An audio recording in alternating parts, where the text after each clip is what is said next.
LeBron James. Parties until 4 a.m. after playoff elimination, because who cares about losing when you're already a billionaire?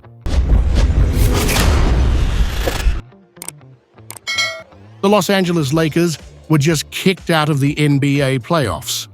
Again.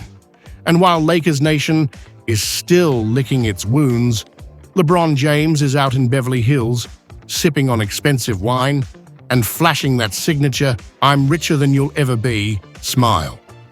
Because, apparently, when you're a four-time champion with a billion-dollar brand, losing in the first round is just another reason to pop bottles.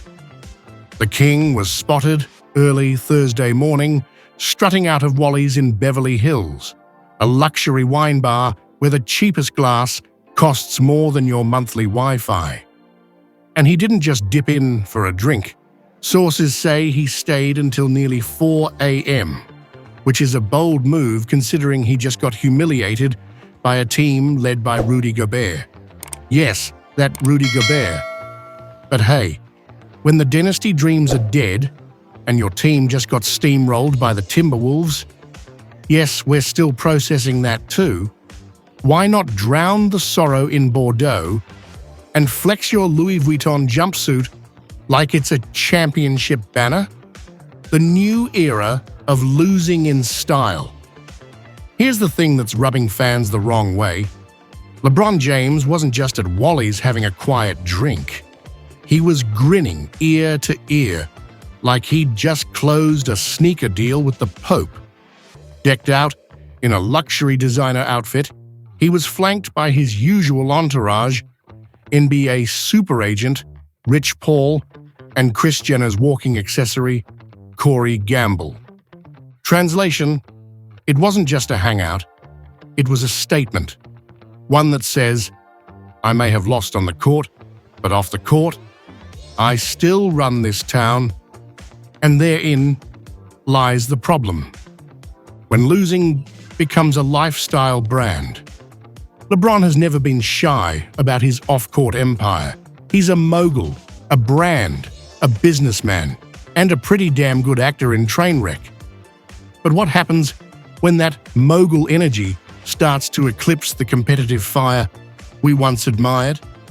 Back in the day, you wouldn't catch Michael Jordan at a wine bar the night of a playoff exit. You'd find him locked in a dark room with a cigar, plotting revenge, while mentally breaking down everyone who ever guarded him. But LeBron?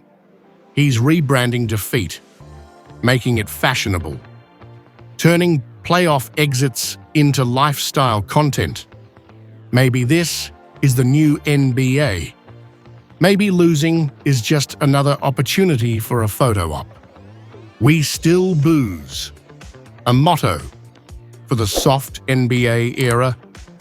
LeBron's night out is the living embodiment of the TikTok-era sports motto, win or lose, we still booze. And sure, it's catchy, but it also raises the question, when did losing stop hurting? Lakers fans have every right to feel betrayed. This was a team that promised redemption, that hyped up another year of unfinished business. And after getting clowned by a young Timberwolves squad with better defense, better energy, and, let's be honest, better chemistry, you'd expect the leader of the franchise to at least pretend to be gutted. Instead, we got Party Bron, hydrated with a giant water bottle, reclined with a lumbar pillow, seriously, and surrounded by people who have never had to guard Anthony Edwards in their life. What happened to accountability? What happened to fire? The stat line no one's talking about? Let's not forget, LeBron did put up numbers. 22 points, 7 rebounds, 6 assists. That's respectable until you realize it's the same line you'd expect from a guy not being paid nearly $50 million a year to carry a team. More importantly, his performance, while decent, wasn't enough to overcome a glaring mismatch. The Lakers were undersized, outgunned, and frankly, outcoached. And if LeBron's really still in championship mode, Why isn't he as furious as the rest of us that this roster crumbled faster than a Lakers trade rumor? Instead, he hit up the most bougie spot in Beverly Hills with the same casualness that most of us reserve for grabbing fast food after a breakup.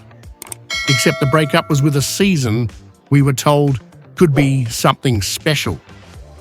Is this the end of LeBron's serious era?